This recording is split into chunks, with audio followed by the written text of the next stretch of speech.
Ahrimanic Spiritual Beings from Ashemaogha, Becoming Ahriman, Volume 1, by Dastur Adam Daniels. The king has the heart for a war that starts on a spiritual platform. Yatus, sorcerers, make a sort of arzura in the individual as the Davos.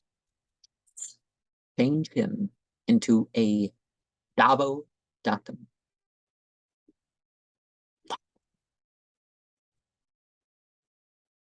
True spirit awakens the inner flame from destruction.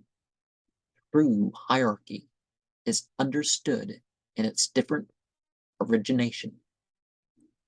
Symbology varies between them, but are woven together to aid and function.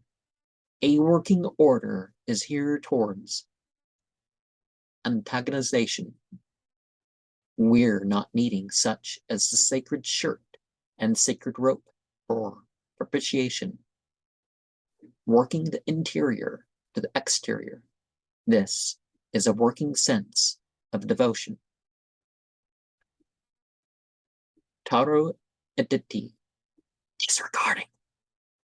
Mithro janam, Eraksha,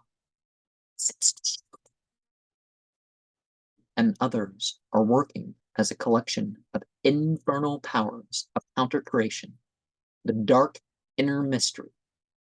By outer conflict comes more and more awakened. And just like the last program of this series, on my left side,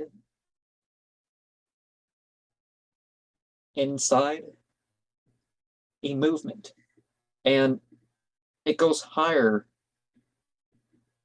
than the bowel. It kind of go, the space it occupied was, into the lung, or and by the heart, but not the heart area, and on the forehead. Also a movement, and a warmth through the hands and the bottom of the feet. So those last two things, I don't remember exactly what I shared there, but and I think there's 2 more programs in this series that I'm going to do related to this book. This book, this dictionary that goes with it is quite good for the class of literature that it's in. It doesn't necessarily tell you the language period, but it goes over Hindu and Persian and sources for some of this mythology, and basically these are my part of my working out of the book. The book is huge. It's really something people can take years or a lifetime working with.